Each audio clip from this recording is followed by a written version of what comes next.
International Climate Webinar Series Industry Blitz. We are joined by the Chief Officer, Fleet Officer, and Deputy Commissioner for New York Department of Citywide Administrative Services, Keith Kerman. For those who may not be familiar with the scope of your role, you led what is arguably the most complex and largest municipal fleet in the entire country. A massive operation of over 30,000 vehicles serving more than 60 different city agencies. That scale alone makes New York City a global laboratory for fleet management.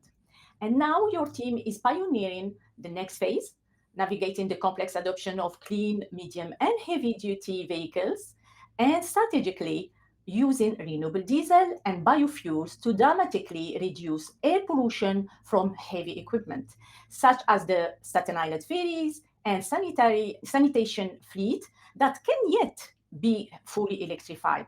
Your work sits just at the intersection of technology, logistics, and public service.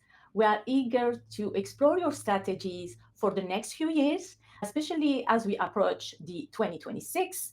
Thank you again for being with us today. Keith, let's get started. Sure. Thank you, Salima. Keith, let us know about DCAS' successful large-scale switch to renewable diesel. What is the single biggest operational change that your team has to manage at the physical fueling station level?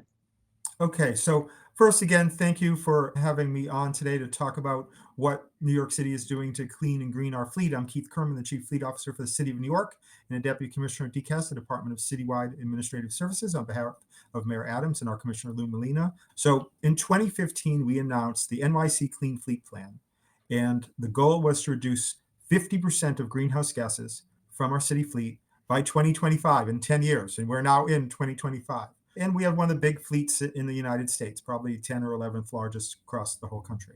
So three-part strategy: electrify everything you can as soon as you can, implement hybrids and efficiencies, and then what you asked about, replace all our fossil diesel with biofuels. And we've done that. So the whole city fleet, every garbage truck, fire truck, parks truck today uses exclusively biofuels, renewable diesel, 95% renewable diesel with 5% biodiesel. Basically, we power the whole city fleet, including all the emergency services and off-road, with used cooking oil and waste animal fats. It's been a great implementation. We've had really no operational problems. The fuel meets the spec 975, which is the ASTM for regular diesel. It is regular diesel. It actually is unique in that it has no smell, and it's a clear liquid.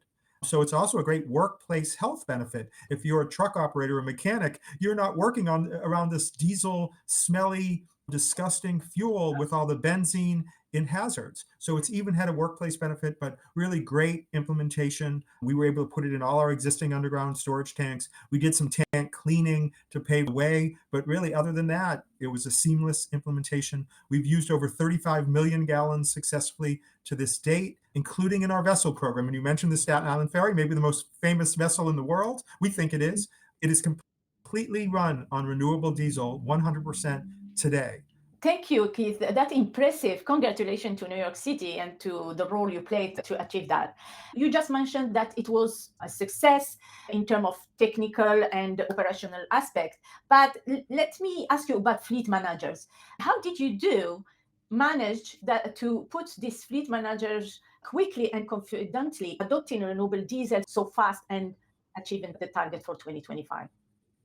Sure. Well, New York City has terrific, skilled, and professional fleet managers who are running among the most complex fleet operations in the world, right? My three biggest clients out of DCAS are the New York City Police Department, Fire and Sanitation Department, all uniformed emergency services agencies that function 24/7. You can't turn on a TV in the United States, sometimes the whole world, and not see our units in action. So we've actually been working on biofuels with our fleet managers for over 20 years. We first tested biodiesel in 2005 as part of our annual fleet show. And look, it's been a long process of testing the fuel at 5%, 10%, 20%, showing that it works, looking at different types of equipment. We used to use a smaller blend in the winter because of the cold weather issues for biodiesel. We don't have that with renewable diesel.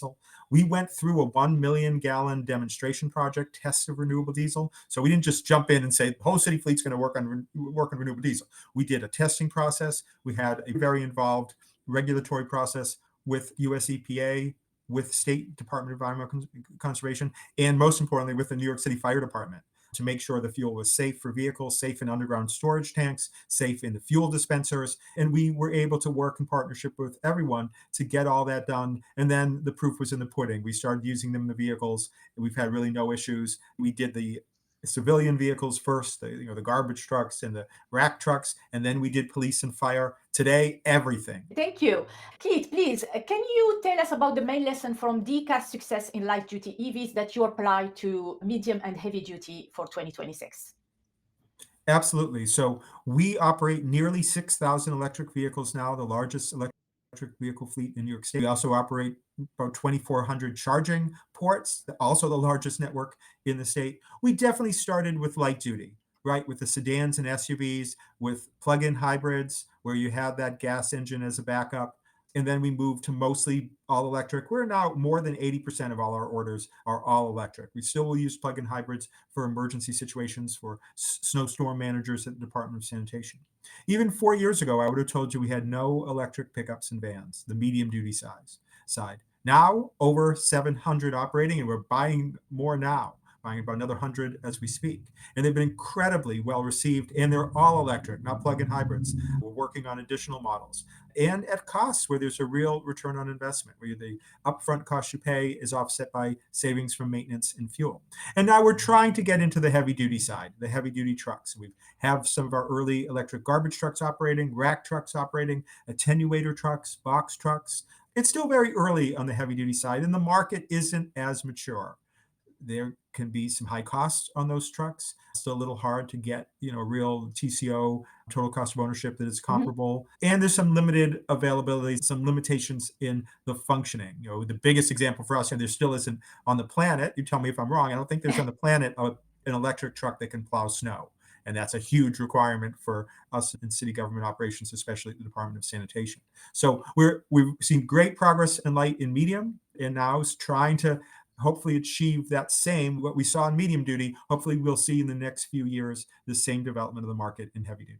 Let's talk about life cycle emissions, or maybe operational data that you use to track, to evaluate biodiesel program impact, and how do you project biofuel impact compared to EV fleets in the coming 2 years? So in New York City, there is a greenhouse gas inventory that is published as a matter of law. It's published by the Mayor's Office of Climate and Environmental Justice. You can go online and see it. So when I said we committed to 50 by 25, I'm telling you, we made 50 by 25, but as a official matter, we'll have to wait for the 2026 greenhouse gas inventory to be published, which reflects 2025, and that will show what our achievement was. I'm very confident we're going to be where we expect to be. I am still a fleet manager, right? And so we focus mostly on fuel use, right? So my number one target is reduce the total amount of fuel, and we've reduced over 4.5 million gallons annually in our fuel use. And then for the fuel that we do still use, convert it to biofuel. And right now we're over 95% of all our diesel in fiscal year 25, our last final fiscal year, was biofuel. So we made enormous progress. But those are the two biggest indicators for me. Drop the total fuel you're using, and where you have to use fuel, make sure it's biofuel. On the other side, in electric, we are also tracking the electricity that we're using, and we're just seeing an incredible growth in electricity used to power transport. I mean, it's just a chart that just is going up through the roof, and that's exactly what we want. Thank you for the transition. I was going to ask you the question about the EV resilience. Beyond the V2G pilot program, from DCAS EV battery reports, we noted that you said that 33% reduction in range during cold weather is happening. Based on these findings, how do you think, or are you applying some strategy to adjust the planning, the energy storage, or the resilience project for the EV fleets? Thank you. And as you mentioned, we published very recently a report on electric vehicle battery operations in actual use. We studied over 6 million miles, and a few major findings. Number one, electric vehicles are 9 times more efficient than combustion engines.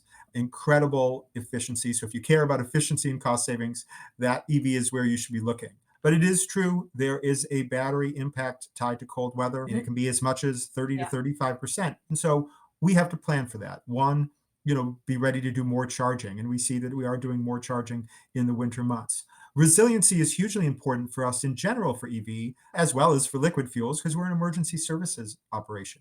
So Yeah. a few things we're doing. We operate currently 166 solar carports, completely freestanding carports off the grid, solar and battery storage. So if the lights go out today, if there's a blackout, those carports will still be working. We're beginning to set up all our major charging hubs with diesel generation capacity, backup capacity. Not the most environmentally friendly thing in an emergency, but blackouts don't tend to last for very long. So if we had a blackout, we would actually be able to do what we do with liquid fuel sites now, right? If we have a blackout, we go to our city-owned gas stations and we put in a generator and we keep going until the blackout ends. We'll now have the same capacity to do that with electric charging operations at our main charging hubs.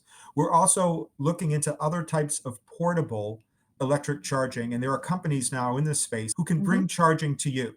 In an emergency or even day to day, if you have a charging desert, they can bring out trucks either powered by renewable diesel or even powered by natural gas and bring out portable charging, portable fast charging. That also will be an important part of our emergency plan.